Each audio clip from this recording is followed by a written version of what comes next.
राष्ट्र का तीसरा अंग जल की संस्कृति है। मनुष्य ने युगों युगों में जिस सभ्यता का निर्माण किया वही उसके जीवन की श्वास प्रश्वास है और बिना संस्कृति के जन की कल्पना करना कबंध मात्र है। संस्कृति जन का मस्तिष्क है। संस्कृति के विकास और वृद्धि के तहत राष्ट्र की वृद्धि संभव है और राष्ट्र के समग्र रूप में भूमि और जन के साथ साथ जन की संस्कृति महत्वपूर्ण स्थान रखती है। यदि किसी मनुष्य की संस्कृति नहीं है तो उस देश का कुछ भी, राष्ट्र का कोई भी स्वरूप नहीं बनेगा। यदि भूमि और जन अपनी संस्कृति से विरहित कर दिए जाएं तो राष्ट्र का लोप समझना चाहिए। जीवन के बिल्डअप का कुछ संस्कृति है और संस्कृति के सौंदर्य और सौरभ में राष्ट्रीय जन के जीवन का सौंदर्य अंतर्निहित है।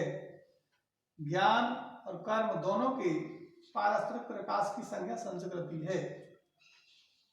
भूमि पर बसने वाले जन ने ज्ञान के क्षेत्र में जो सोचा है और कर्म के क्षेत्र में जो रचा है, दोनों के रूप में हमें राष्ट्रीय संस्कृति के दर्शन हो मिलते हैं। जीवन के विकास की युक्ति ही संस्कृति के रूप में प्रकट होती है। प्रत्येक जाति अपनी अपनी विशेषताओं के साथ इस युक्ति को निश्चित करती है और उससे प्रेरित संस्कृति का विकास करती है। इस दृष्टि से प्रत्येक जन की अपनी अपनी भावना के अनुसार पृथक पृथक संस्कृतियां राष्ट्र विकसित होती हैं, परंतु उन सबका मूल आधार पारस्परिक सहिष्णुता और समन्वय पर निर्भर है। जंगल में जिस प्रकार अनेक लता वृक्ष वनस्पति अपने अदम्य भाव से उठते हुए पारस्परिक सम्मेलन से अवरोधी स्थान प्राप्त करते हैं, उसी प्रकार राष्ट्रीय जन अपनी संस्कृति के द्वारा एक दूसरे के साथ मिलकर राष्ट्र में रहते हैं। जिस प्रकार जल के अनेक प्रवाह नदियों के रूप में मिलकर समुद्र में एक रूपता प्राप्त करते हैं, उसी प्रकार राष्ट्रीय जीवन की अनेक विधियां राष्ट्रीय संस्कृति के संबंध में प्राप्त करती हैं। राष्ट्रीय संस्कृति समन्वय प्राप्त करती हैं और समन्वय युक्त जीवन ही राष्ट्र का सुखदायी रूप है। साहित्य, कला, नृत्य, आमोद प्रमोद अनेक रूपों में राष्ट्रीय जन अपने अपने मानसिक भावों को प्रकट करते हैं। आत्मा का जो विश्वव्यापी आनंद भाव है वह इन सब विविध रूपों में साकार होता है। यद्यपि बाह्य रूप की दृष्टि से संस्कृति के बाहरी लक्षण अनेक दिखाई पड़ते हैं, किंतु आंतरिक आनंद की दृष्टि में उनमें एक सूत्रता है।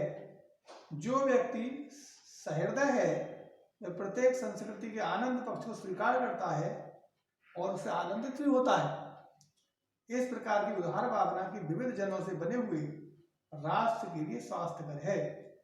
गांव के जंगलों में स्वच्छंद जन्म लेने वाले लोकगीतों में, तारों के नीचे विकसित लोक कथाओं में संस्कृति का अमित भंडार भरा हुआ है, जहां से आनंद की भरपूर मात्रा प्राप्त हो सकती है और राष्ट्रीय संस्कृति के परिचय काल में उन सबका स्वागत करने की जरूरत है। पृथ्वी के चरित्र, धर्म, विज्ञान, साहित्य, कला और संस्कृत क्षेत्र में जो कुछ भी पराक्रम किया है उस सारे विस्तार को हम गौरव के साथ धारण करते हैं और उसके तेज को अपने भावी जीवन में साक्षात देखना चाहते हैं। यही राष्ट्र संवर्धन का स्वाभाविक प्रकार है। जहां अतीत वर्तमान के लिए भार रूप नहीं है, वहां भूत वर्तमान को जकड़ नहीं रखना चाहता, वरन अपने वरदान से पुष्ट करके उसे आगे बढ़ना चाहता है, उस राष्ट्र का हम स्वागत करते हैं। इस तरह से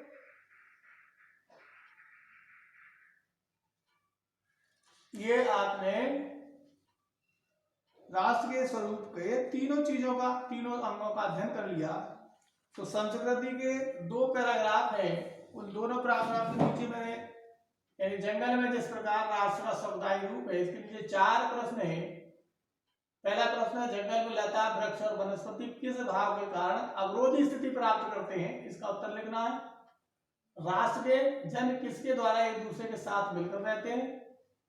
तीसरा प्रश्न, जन के अनेक प्रवाह किसके रूप में मिलकर और कहां एक रूपता प्राप्त करते हैं।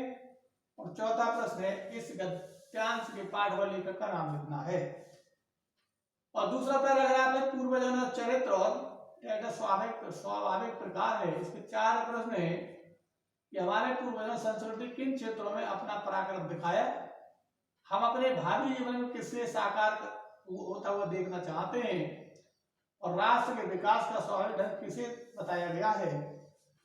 और गद्यांश की व्याख्या करनी है। इस तरह से 4 प्रश्न उसके, 4 प्रश्न इसके, 8 प्रश्न आपको इन पैराग्राफों से छांट कर लिखने हैं।